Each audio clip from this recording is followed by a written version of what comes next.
Estamos de vuelta, amables televidentes. Nos acompañan Carlos Salvatierra y Marta Godínez hablando de la reciente Marcha por el Agua en Guatemala.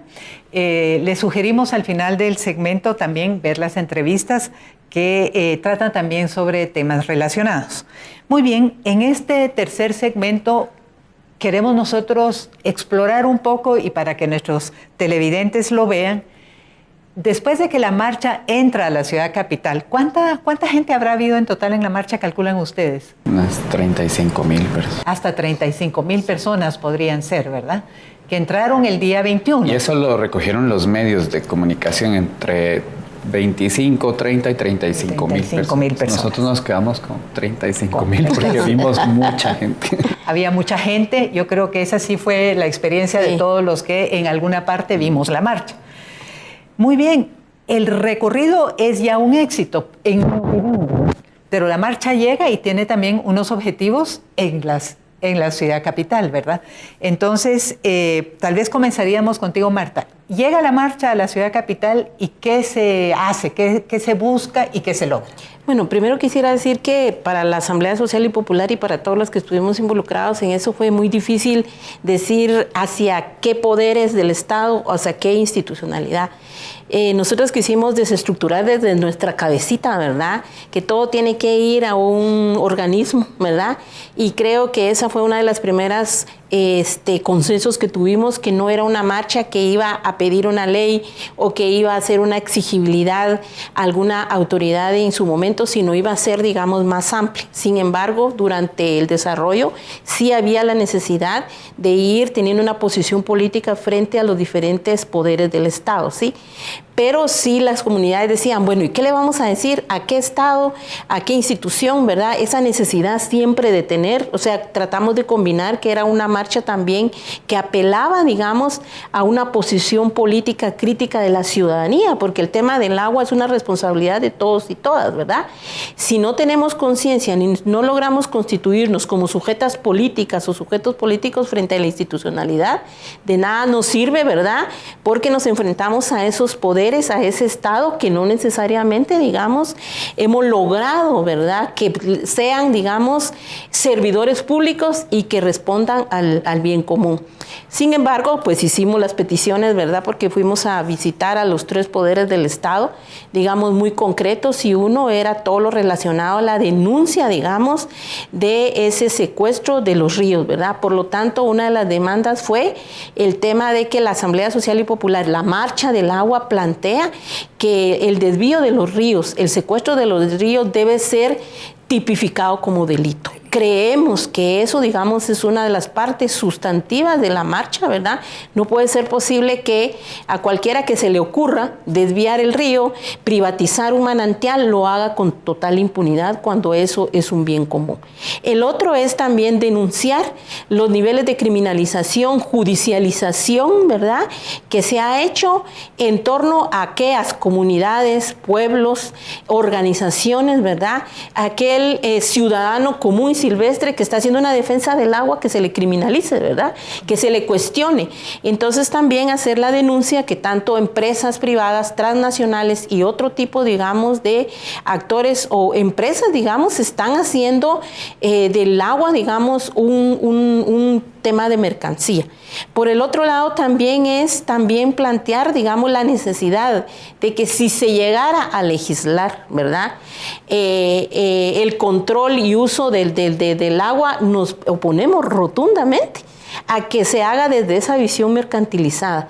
En Guatemala, claro, necesitamos, digamos, que se legisle en favor del agua, pero desde una cosmovisión, desde un planteamiento comunitario, ¿verdad?, desde ese bien común, no ver, digamos, como los recursos, ¿verdad?, que se privatizan y cada quien hace negocios con eso, ¿verdad?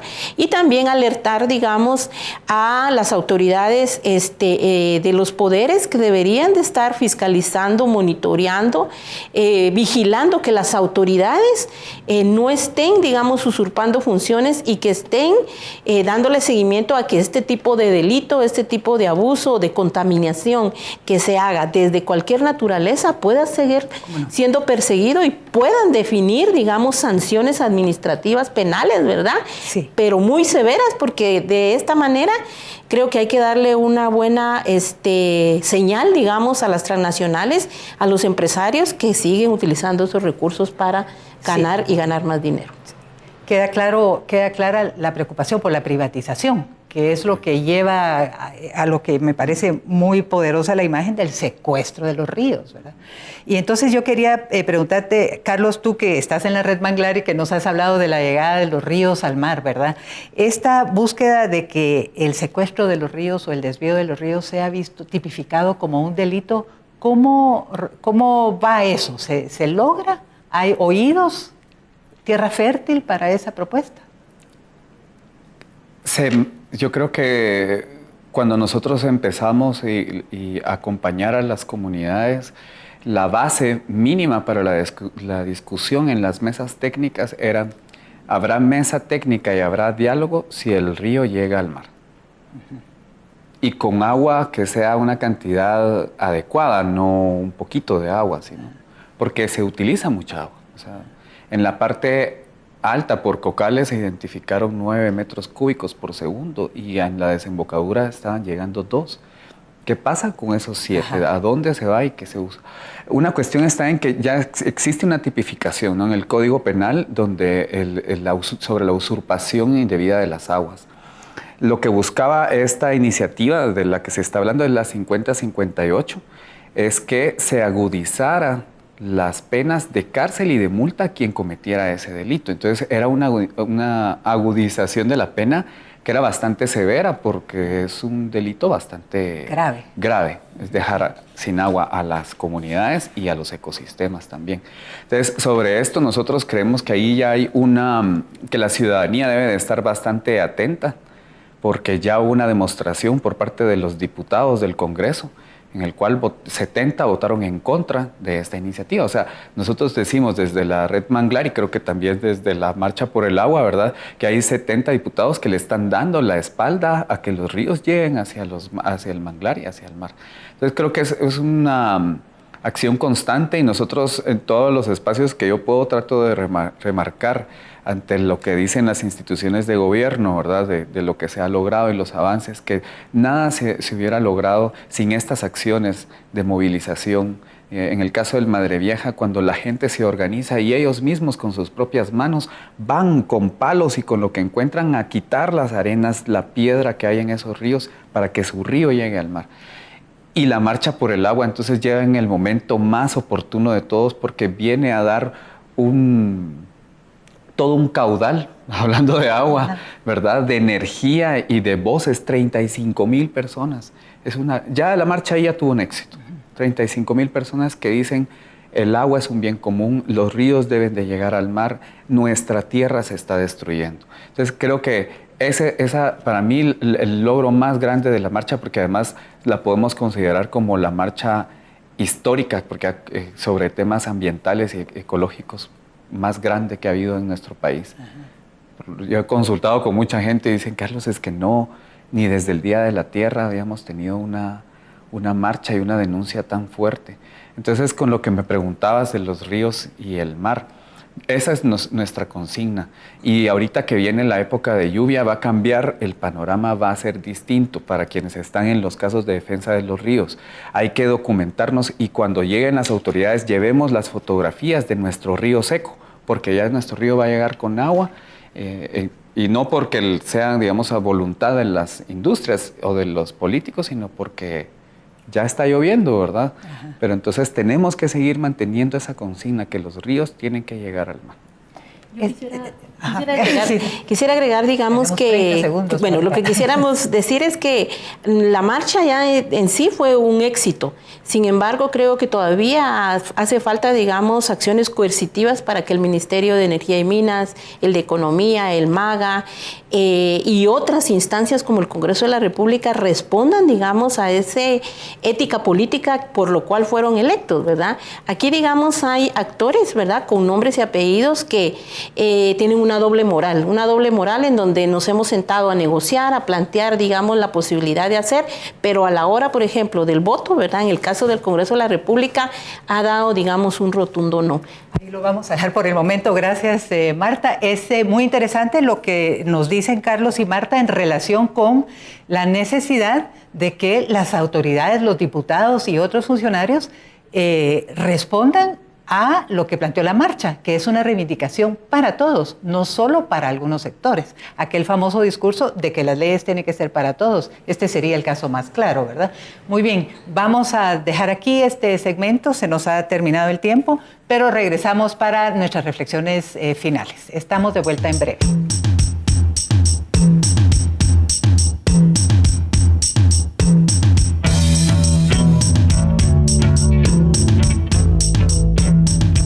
Estamos con Jorge Grijalva para una mirada crítica sobre Guatemala, preguntándole sobre la experiencia que desde Madre Selva se cuenta en relación a comunidades, su administración de los recursos hídricos y propuestas para el desarrollo local. Muchas gracias por la entrevista. La experiencia que tenemos es de desarrollar un modelo de hidroeléctrica comunitaria pequeña que tiene dos componentes fundamentales. Uno, un componente ambiental, o sea, solo tomamos la cantidad mínima de agua necesaria para mover la pequeña turbina y dejamos fluir más del 90% del agua, en contraposición a las grandes hidroeléctricas que solo dejan el 10% en un río. Y eso definitivamente es la degradación del ecosistema del río, porque un río con el 10% de agua pierde sus cualidades de ecosistema. La otra condición, digamos, o modalidad es de que todo el beneficio que brindan estas pequeñas centrales son para la comunidad. Nadie se beneficia privadamente de producir energía eléctrica. Simplemente la comunidad lo usa, se mantiene mediante las cuotas bajas, desde luego, que la comunidad aporta y los impactos sociales que tiene, digamos, que la gente de una comunidad tenga acceso a la energía es increíble, ¿verdad? Impacta la salud, impacta la educación, los tiempos libres para las personas, la seguridad comunitaria, y van surgiendo pequeños emprendimientos que ya utilizan la electricidad. Entonces hay un montón de beneficios. En la parte ambiental también cuidamos de la microcuenca. Generalmente aquí en Guatemala la gente no sabe muy bien qué es una cuenca, pero una cuenca es, digamos, como la vasija que recoge el agua y que hace que corra al medio un río. Entonces esa microcuenca, si está deforestada, lógicamente va a provocar nada más crecidas cuando llueve fuerte, y después el río queda con muy poca agua. Cuando hay un bosque sano, cuando el ecosistema está sano, el río fluye todo el año con un caudal suficiente. Nosotros en la zona Reina tenemos la experiencia de que el bien natural de mayor abundancia es el agua. Llueve 10, 11 meses de los 12 del año. Y está ubicado en una zona de bosque subtropical húmedo, muy húmedo, y otro que es más húmedo todavía, que se llama pluvial. Entonces ahí agua por todos lados. Entonces lo que estamos haciendo es un ejercicio de autonomía comunitaria que utiliza un bien natural para su propio beneficio. estas comunidades administran la microcentral, operan la microcentral, campesinos metidos a electricistas, a mecánicos.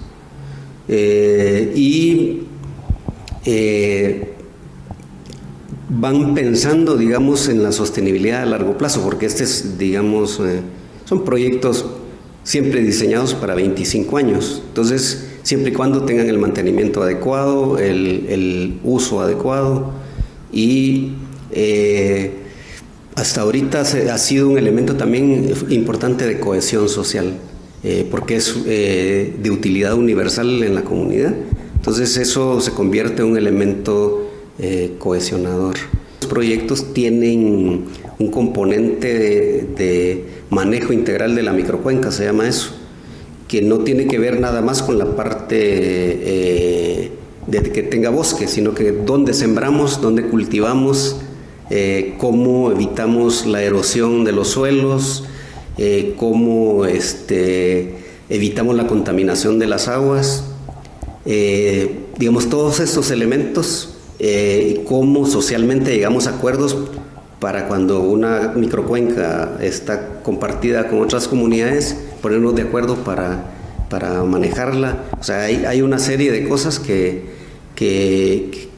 van aparejadas y que tienen un trabajo de mayor alcance tal vez que la propia microcentral.